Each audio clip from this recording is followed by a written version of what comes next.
Pescare a bolognese all'interno di un molo è forse la scelta più difficile.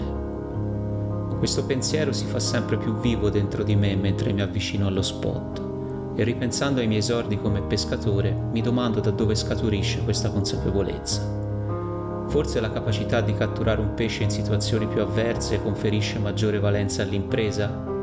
O più semplicemente esistono specie di pesci talmente affascinanti da farti smettere di pensare ai cavedani da marzo a novembre?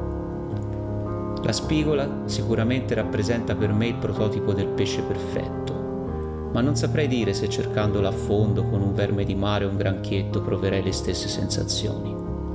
A me piace confrontarmi con lei ad armi pari, con una lenza ultralight, sapendo che all'interno dei porti non sempre mi trovo a tu per tu con pesci di entratura o di scogliera, che spesso abboccano portando via lenze galleggiante, bensì con predatori che mangiano in maniera fulminea e solamente se il bigattino viene presentato in un certo modo in mezzo a quelli lanciati a fionda. Tutto questo rende la sessione di pesca più stimolante e per certi versi frustrante per il sottoscritto quando il ragionamento fa cilecca. Ma d'altronde questo si rispecchia nella mia personale interpretazione della pesca bolognese.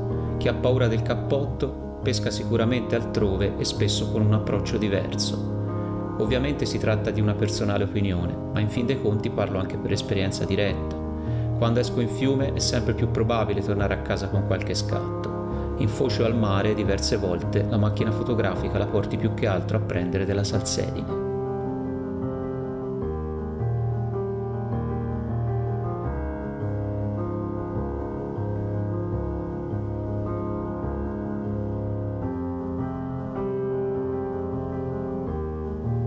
Fin dai primi lanci analizzo il movimento di corrente. Purtroppo un vento inatteso ed un mare che spinge fanno sì che non ci siano le condizioni che mi aspettavo. L'approccio tuttavia non viene variato. Siamo partiti con un assetto ultralight ed oggi non accetto compromessi.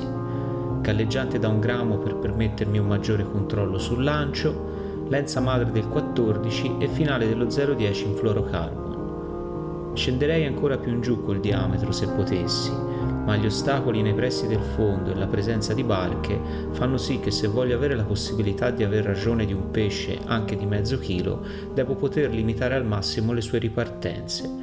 Per questo ho bisogno di un terminale che mi permetta di forzare anche con una bolognese che di light non ha molto.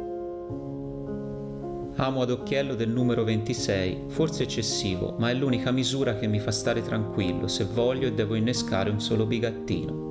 Quantomeno in quelle situazioni di pesca che mi hanno insegnato a suon di schiaffi che la differenza staziona nei particolari.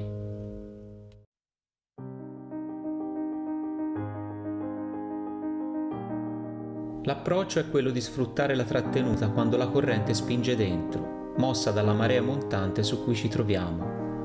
La pasturazione deve essere continua, cercando di interpretare al meglio i movimenti dell'acqua per cercare di fare arrivare i bigattini sul fondo in prossimità della nostra esca. Peschiamo su circa 3,5 metri di fondale, un'altezza oggi molto variabile in virtù degli alti coefficienti di questo periodo. Una torpilla da 0,5 grammo mi permette di entrare rapidamente in pesca e soprattutto conferisce, a mio avviso, maggiore stabilità all'azione in questo frangente.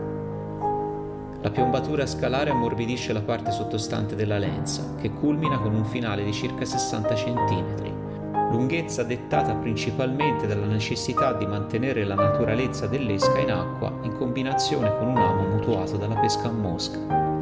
Le mangiate sono fulminee e questi pesci, come si suol dire, sanno leggere e scrivere. Sono cioè in grado di percepire immediatamente l'arte dell'inganno con cui ho intenzione di fregarli, possono mollare l'esca in un nanosecondo rendendoti, assieme a un bigattino stirato che mi ricorda tanto il modo di mangiare del re del fiume, anche una certa frustrazione per la ferrata a vuoto. Inoltre, anche se di misura spesso modesta, queste spigole offrono una notevole resistenza, fattore che abbassa drasticamente le possibilità di portarle a guadino all'aumentare delle dimensioni del